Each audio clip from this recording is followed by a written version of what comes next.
Mas, Pak Dokter, Pak Dokter. sehat dok? Alhamdulillah. Assalamualaikum. Waalaikumsalam, Pak Yai. Udah ngumpul semua ini. Nggih, Pak Yai. Alhamdulillah.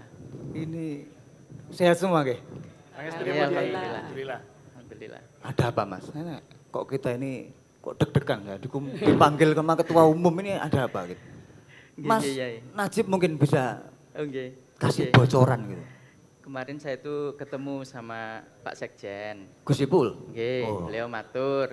Gus Ketum itu pengen profesional-profesional NU itu ngumpul diskusi.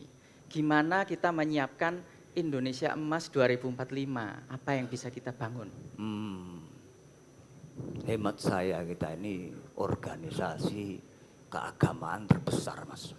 Nggih. Ya, jangan sampai hal-hal baru ini nanti mengikis yang lama-lama. Nggih. Karena tanggung jawab besar Nahdlatul Ulama ini luar biasa, termasuk menjaga tetap tegak dan kokohnya negara Republik Indonesia. Nggih. Ngapunten Yai, setuju sangat. Nahdlatul Ulama sebagai organisasi keagamaan terbesar di Indonesia, bahkan terbesar di dunia. Dengan salah satu tugas utamanya adalah menjaga keutuhan NKRI. Tapi ngapunten, kalau fokus ke keagamaan mawon, hanya fokus ke agama lalu tidak menyiapkan sains dan teknologi, nanti saya khawatir di abad kedua ini malah eksistensi NU terancam. Karena ini abad yang juga 21st century ya. Ini didominasi oleh teknologi AI, artificial intelligence. Juga bahkan kalau kita bicara menjaga keamanan NKRI, itu wajib sekarang itu dijaga di cyber security. Itu kita punya banyak anak-anak muda NU yang jago bikin startup, bikin teknologi baru. Itu harus kita berdayakan ya. Bener? Bener? Iya. Ya punten ya ini. Pripun? Saya pribadi kok setuju ya dengan Mas Ainun Najib. Bahkan kalau karena saya bidangnya robotics nih. Jadi kalau saya melihat itu tidak hanya sekedar dunia digital saja.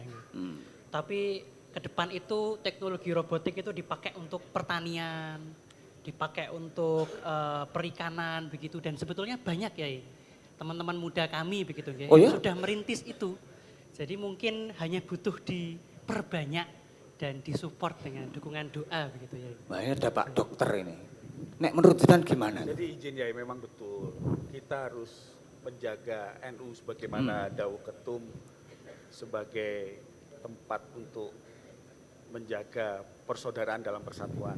Tapi saya perlu matur ke Yai. Gimana Pak Dokter? Bahwa sekarang anak-anak muda NU, dokter-dokter NU, para peneliti NU di bidang kedokteran, itu sudah mampu menerapkan teknologi regeneratif.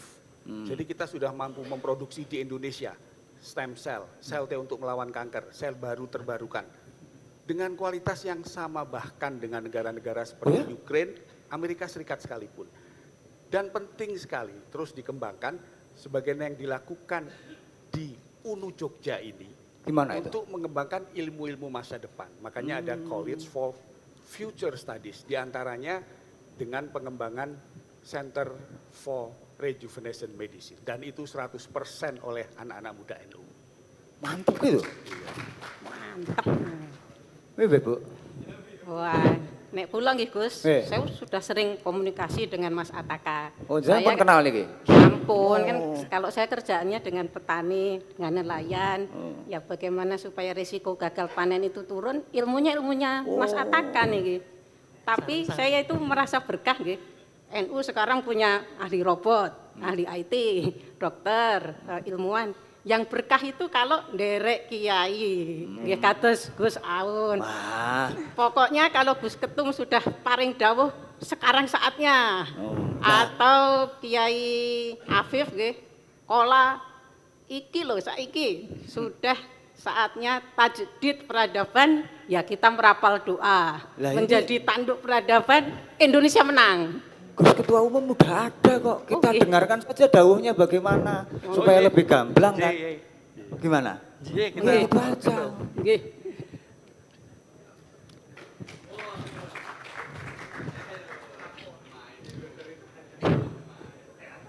Ini lakonnya ini.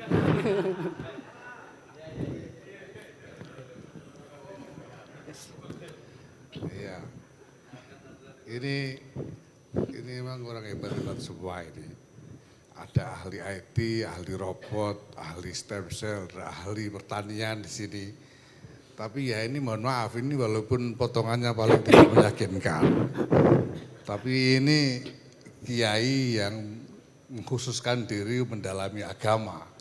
Dan apapun yang dilakukan oleh semua pengkhidmah NU ini ya yang pada akhirnya yang harus diikuti adalah panduan dari kiai. Seperti dikatakan Bu Naim tadi.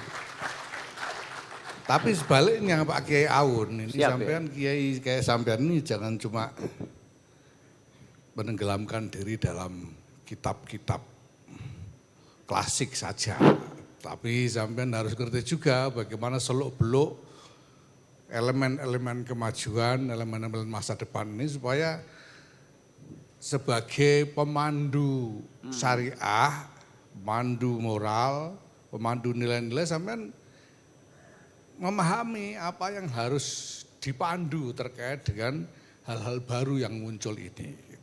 Kalau sampean tidak paham urusannya Anu Najib misalnya mau ngomong apa sama dia kan tidak bisa. Jadi harus ngerti kiai-kiai itu juga paling enggak walaupun tidak harus menjadi ahli tapi tahu seluk-beluknya ini harus.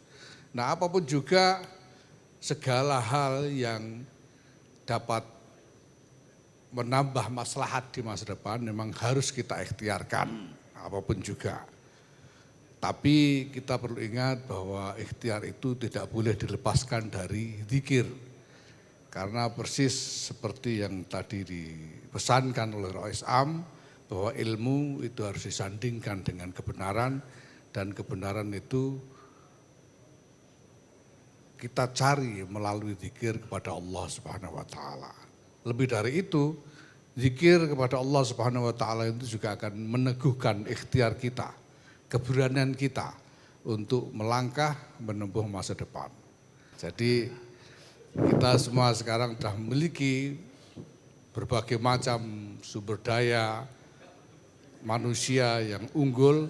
Mari kita saling bergandeng tangan, bekerja sama untuk meningkatkan ikhtiar-ikhtiar, memacu kinerja kita bersama, mengawal kemenangan Indonesia.